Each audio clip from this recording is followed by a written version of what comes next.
Is BookTok ruining books? Let's talk about it.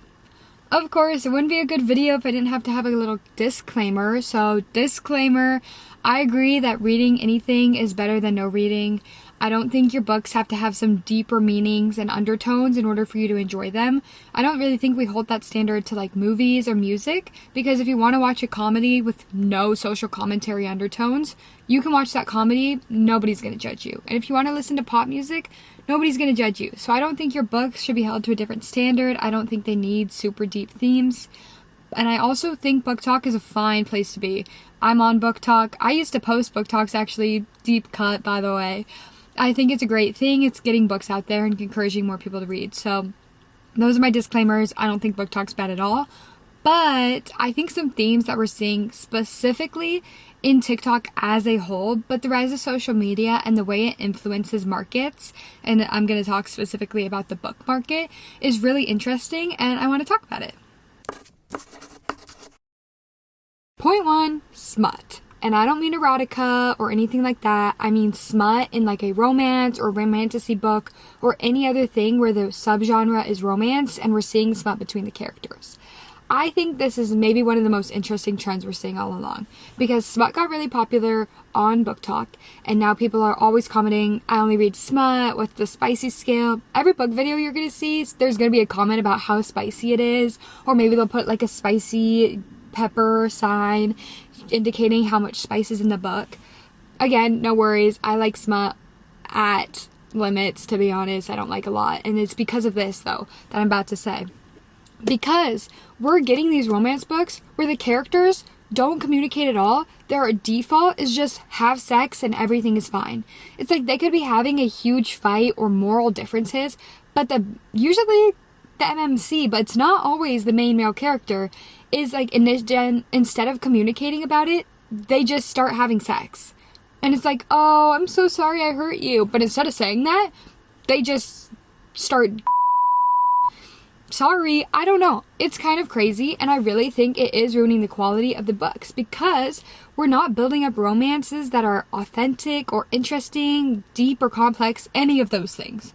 We're just building up two characters that kind of know each other, but not really, because all they do is have sex. And then suddenly, like, they're in love because he just... I don't know. That's kind of crazy. And I'm sick of reading these books that are like, these characters are so awesome. And then they don't even talk. Like, I probably don't even know anything about them because they just have sex all the time. And again, I don't mean books where the point is to write sex, because that's a different story. I mean books where the romance is the whole plot, but the only romance we're seeing is sexual scenes. It's kind of ridiculous, and as far as I know, I mean, I'm not an expert, so I think it really, though, is coming. I'm seeing it a lot more often, and I believe it's because it's trending and it's a theme that we see a lot on TikTok, and so it's building up, and now we're seeing it in a lot of books, but it's not well written, because they're just having sex and there's no depth to their relationship or the characters. That's my thoughts. I'm really interested specifically on this point to hear what you guys think about that, but I don't know. That's what I think about smut recently, and I do think it's rooted in BookTok and BookTok themes. Point 2, which is that tropes, and smut kind of, I would say, is one a little bit. So tropes we're seeing on BookTok are just being smashed into every new book that's being written, no matter if it fits the theme or not. But every book is like, I need to have enemies to lovers, forced proximity, one bed trope, enemies back to lovers to enemies again. I don't know, all these tropes that are like, sometimes they don't even fit the story.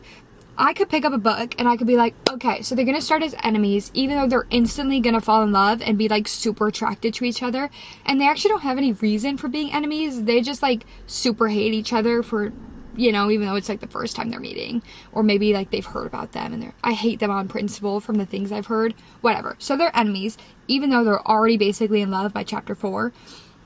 Then they have to work together because she's like some long lost fake princess or something, and he has to protect them. So they're forced into proximity, and also like bodyguard trope, by the way. And so they're on this journey and they're hiding, hunkering away in an inn, one bed. I can't even believe it at this point. Only one bed in the inn? Who would have thought?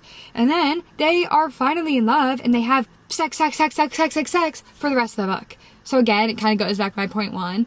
But it's like these tropes are just being written around, or the books are just being written around checking off all of these tropes instead of seeing what's authentic to the story and kind of what builds complexity. It's just about how many tropes can I check off the list. I will say, I kind of understand this one, and it's similar to another point I'm going to make, my last point, but it's because, it's marketable, right? It's trending, and so there's a market for that.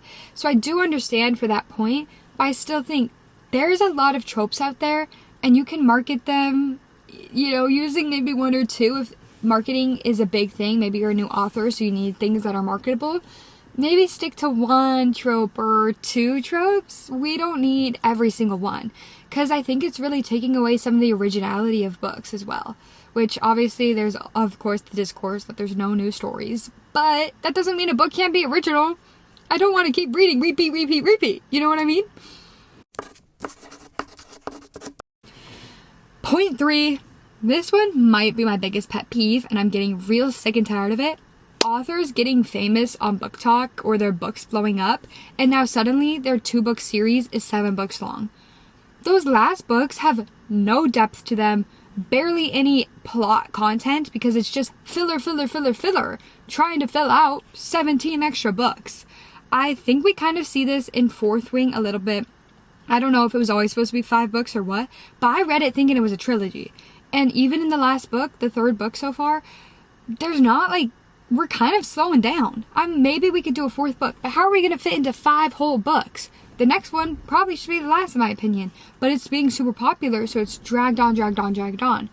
Zodiac Academy, which already is not the best book, so, take this as you will, but that book is ridiculous. I'm 8 books in, and I'm not finishing it, because why is the last 3 books, and I think there's a 9th one already too, why are the last 3 books have no content? In the 8th book, I'm pretty sure, maybe it was the 7th, I don't remember, we had to invent a new villain to keep the story going. That's ridiculous. If the story's over, end it, because your books are going to be better quality, better written, because also, usually the authors are chugging along so fast to get the next book out, the quality's already going down. So just keep it to the length it's supposed to be. Take your time to write a better quality book instead of just smash. Extra sex scene to drag it on to 100,000 words, and it's 19 books in the series, even though it was only supposed to be a duology. It's kind of ridiculous, and I'm getting tired of getting so far into series where then the quality just skyrockets because you decided you wanted to, make extra money. Again, I can't even necessarily hate. I understand it's not always the author's choice, I bet too. I bet sometimes the publisher puts pressure on them or the agent. But at some point, we need to say enough is enough. The series has to end. And sometimes sooner is better. BookTok, is it really ruining books? No. There's always going to be poorly published books out there. Poorly written things, of course. It's not a big deal. Again, like I said at the beginning, any reading is better than no reading. And if I don't like a book, or if you don't like a book, we don't have to read it. If I don't like the trope smashing thing and the smut, I'm not going to read it. And I haven't been. But I do think it's interesting just seeing how much TikTok can influence the book industry, and not just the book. We see this in the music industry as well. One song published, maybe no song published, singer-songwriter has a song blow up on TikTok.